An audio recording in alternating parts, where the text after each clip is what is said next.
Hey comrades, welcome to the Pursuit Force Speedrunning Beginner's Guide, where I will explain the basics of the speed strats for this masterpiece of a game.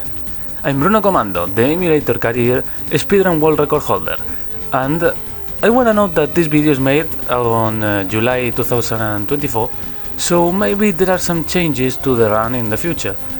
Anyway, without more further ado, let's jump into it. This game has different types of missions. Capture missions, in which you need to hijack enemy vehicles, destroy missions, where you need to destroy enemy vehicles, etc. There are also different sections, like the boat sections, the car sections, helicopter sections, spy sections, on-foot sections, escorting sections, and also unique missions like velocity, where you need to evacuate the passengers from a bus triggered with a bomb. And yeah, it's a tribute to speed. The game is divided in 5 gangs and 30 missions, 6 missions per gang. The first gang are the Capelli family, a typical mafia gang led by Don Capelli. Then there's the Warlords, a group of army renegades commanded by General Thompson. The third gang are the Convicts, which are escaped prisoners from jail which seem to like Mad Max, and which leader is Hardballs. Yeah, Hardballs. The fourth gang are the Vixens, which is only female robbers gang with Whiplash as the leader. And lastly, Killer 66, the Yakuza on steroids, commanded by Monster Toshima, which is a sumo carrying a flamethrower. Each of them have their own set of vehicles and weapons, and also their own boss fights. To beat all of these criminal scumbags, you will need to use different strats, so let's talk about them. First of all, we need to talk about how to set up the runs that you are gonna make. For the career category, you must complete the full career mode from a new file. First, you press new on the main menu and then create the new file. After that, you turn off the autosaving, which is on the settings page of the menu. This same file is the one that you are gonna use in all your career runs. Now, for the RTI categories, in each of them you must complete the 6 cases of a specific gang in the order you want. You should do the boss fights last if you can get consistent with them, since you save a couple of seconds not having to skip the cutscene, but all of them are very difficult, so I don't recommend you this for your first runs. By the way, you can skip every cutscene pressing start right when it kicks in, so better remember it. Also, very important to have in mind that the American version of the game is far less punishing than the European one. You may wonder why. Well, just because in most missions the American version and the Japanese version has checkpoints when you complete a section of the level. So if you die, you don't need to start over the whole thing, which is quite useful. The car sections are the best part of the game, and also one of the key parts of the speed strats. You must shoot some cars down or jump on them and kill the people inside, but each car belongs to a certain class. First, the sedan cars.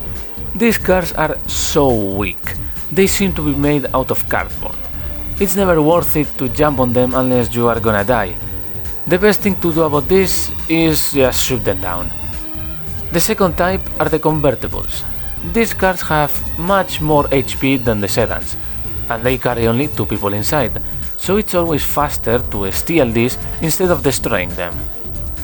And lastly, the 4x4. These cars are the strongest, but they also carry the most people, so it's not that different shooting them or stealing them.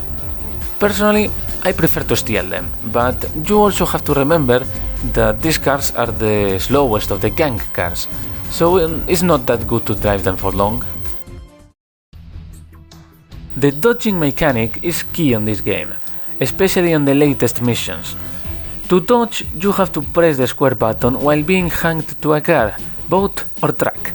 You don't take damage at all during the wall dodging animation, so it's very useful if you time it right. You can also use it to avoid falling to the side of enemy vehicles. On the big game and Babes, Boats and Bullets missions, you can also help you on the truck roofs if you cover right before a turn, so you don't fall off and also avoid taking damage from the enemies on the rooftop. The Justice Meter is an exclusive feature to this series, and it's the most important thing of the whole game. To fill the Justice Meter, you have to kill criminals, steal their vehicles, hit enemy vehicles, etc. You lose Justice Meter by hitting and shooting civilians, so you have to be careful with it. When you have your Justice Meter filled, you deal more damage, so you can heal your character and your vehicle, or you can do a slow motion jump so you can shoot enemies while being in the air. In the latest missions, you wanna maintain as much meter as possible always so you can do slow motion jumps and take out cars quickly, but there are also other missions like Witnesses Protection where you want to avoid the slow motion jumps, because you lose time during the jump and you don't need to kill the enemies quickly in this mission, just make sure the boats reach the next checkpoint as quickly as possible. Also, on the boss fights, you wanna shoot the boss with the Justice Meter always full to do more damage. An easy way to gain meter is to ram enemy cars or the boss vehicle to get brute forces for getting meter as quickly as possible. For example, Hardball's boss fight goes like this.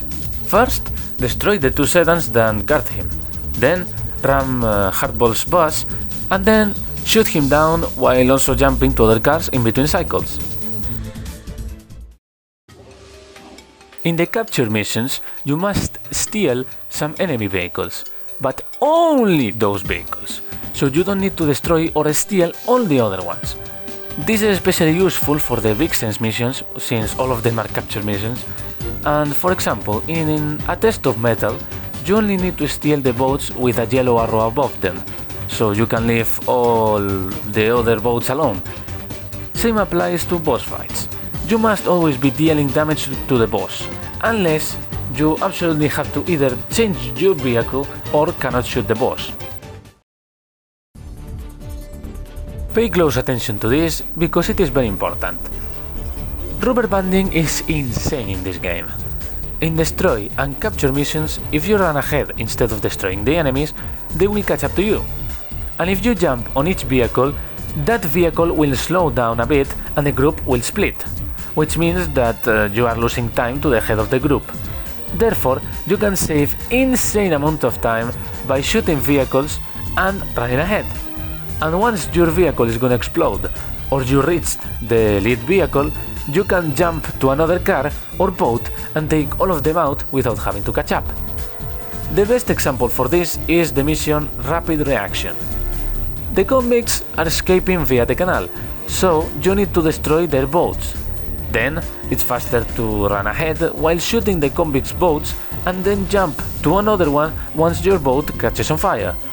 This can be used for a lot of missions, so it's better to give it a try. The third-person sections are very tricky. It's difficult to target the enemy that you want, and you cannot take too much damage. To avoid getting full of lead, you can swerve side to side or use the square button to crouch and take less damage. Also, you have invincibility frames during the wall arresting animation, so it's a very safe way to take out enemies and fill your Justice Meter, but it's also a slow one.